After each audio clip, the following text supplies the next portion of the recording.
임진왜란 발발 초기 때 전해지는 이야기입니다. 1592년 음력 4월 13일 임진왜란이 발발했습니다. 당시의 부산포와 동래성은 한나절 만에 함락되었는데 김혜성의 의병과 조선군은 18대 이상의 일본군에 강렬히 저항하여 무려 4일을 버텨냄으로써 일본군이 진격할 시간을 지연시켰습니다.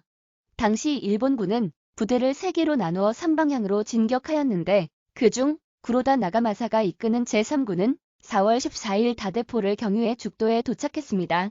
제3군은 내륙의 관문이자 호남으로 이어지는 교통의 요충지인 김해성을 공격하기로 하였습니다. 이 소식이 김해에 전해지자 김해부사 서예원은 경상감사와 경상우도 병마절도사에게 이 상황을 알렸고 의령군, 함안군, 합천군 등지의 지방관에게 원병을 요청하였습니다. 또 김해 지역의 유지인 송빈과 이대형에게 도움을 요청하였습니다. 송빈은 김해 지역 유지인데 김해부사 서예원이 일본군의 침략 문제를 함께 의논하기를 청하자 장남에게 집안을 맡기고 김해성으로 들어갔습니다. 김해부사는 그에게 중군 도총으로 삼아 서문을 지키게 하였습니다. 송빈은 그의 수하들에게 김해는 영남으로 들어가는 길목이니 김해가 무너지면 영남을 잃게 되고 영남을 잃으면 나라가 모두 적이 것이 될 것이니 우리는 죽음으로써 이 성을 지켜야 한다. 하며 죽기를 각오하며 싸우라고 격려했습니다. 이대형 그는 고려가 망하자 두 임금을 섬기지 않겠다는 절의를 보이며 마지막까지 고려의 신하로 살다간 이효의 후손으로 빈번히 과거 시험에 떨어지자 신허산 아래에 관천제를 짓고 살며 양친을 봉양하고 있었습니다. 이후 서예원의 청을 받은 뒤 마을에서 100여 명의 의병을 모아 4월 15일 김해성으로 들어갔습니다.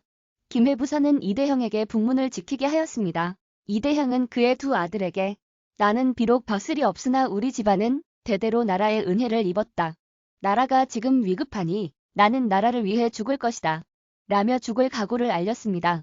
김두끼는 일찍 무과에 급제했으나 당시 당쟁이 난무하고 있어 중앙 관직의 뜻을 두지 않고 농사를 짓다가 친구인 이대형과 송빈이 의병을 이끌고 김해성으로 향한다는 소식을 듣고 의병을 모아 김해성으로 향하였습니다. 김해부사는 김두끼에게 동문을 지키게 하였습니다. 합천에서 초계군수 이유검이 병사를 이끌고 오자 중의장이라는 중책을 맡겼습니다. 일본군이 침략한 지 5일째 되던 날인 4월 17일 일본군이 김해성을 공격했습니다. 일본군은 가락면에서 두 갈래로 나뉘어 쳐들어왔습니다. 김해성은 성곽이 높고 탄탄하며 해자가 깊어 일본군은 제대로 공격하지 못했습니다.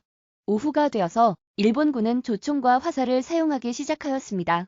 밤이 되자 송빈과 조선군은 군사 수백 명을 이끌고 나가 김해성을 포위한 일본군 수백 명을 죽이고 가락까지 추적하였습니다. 이때 김해부사와 초계군수는 일본군이 수만 명이라는 사실을 알고 크게 동요했습니다. 4월 19일 또 일본군 13,000여 명이 김해성을 침략하였습니다. 김해성에는 1,000여 명의 군사와 백성밖에 없었지만 의병장들은 결사항전을 다짐하였습니다. 첫 번째 전투에서 일본군은 해자를 건너지 못하여 물러갔습니다. 두 번째 전투에서 일본군은 무기와 사다리를 들고 해자에 뛰어들었는데 일부는 허우적거렸으나 일부는 해자를 건너와 성벽을 타고 오르기 시작하였습니다. 지켜보던 조선의 백성과 의병들은 돌을 던지고 끓는 물을 퍼부으며 저항했습니다. 그래서 성벽을 오르던 수많은 일본군이 아래로 떨어졌습니다. 결국 일본군은 물러갔습니다. 큰 피해를 입자 구로다는 김해성이 만만치 않다는 것을 알았고 여기서 시간을 끈다면 한양까지 진격하는 계획에 차질이 생길 수 있겠다고 생각하여 부하들에게 한양에 있는 조선왕을 한 달 안으로 잡아 항복을 받아 중국까지 정벌하는 것이 토요토미 히데요시님의 밀명이시다. 반항하는 자는 모조리 용서하지 마라. 그리하여 군사들을 김해성의 북쪽으로 보내어 성의 북쪽에서 남쪽으로 흐르던 호계천에 상류를 흑가마니로 막았습니다. 물길이 막히자 성 안의 개천과 우물이 말라가기 시작하였고 김해성의 사람들은 혼란에 빠졌습니다. 이후 세 번째 전투가 시작되었고 다시 일본군 병사들이 성벽을 타고 오르자 조선군은 모두 하나 되어 끓는 물을 뿌리고 돌을 던졌습니다. 세 번째 전투에서도 일본군이 물러갔습니다. 세 번째까지 막아냈으나 식량은 바닥나고 물길은 막혔습니다. 게다가 원군을 기다렸지만 오지도 않았습니다.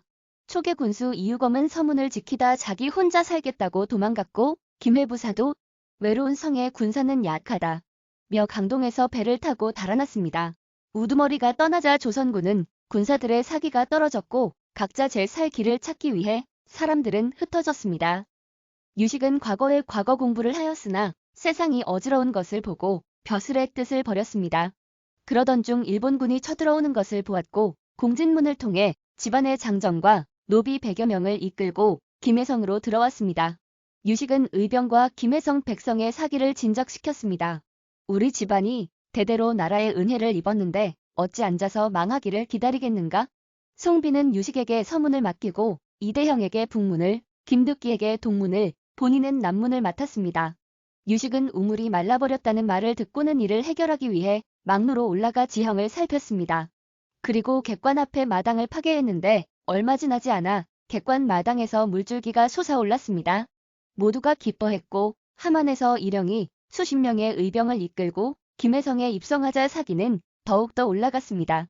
구로다는 들판에 풋보리를 베어 성호를 메우게 하였고 조선군이 눈치를 못 채게 밤새도록 허수아비를 만들어 성 안으로 던지는 등의 교란 작전을 펼쳤습니다.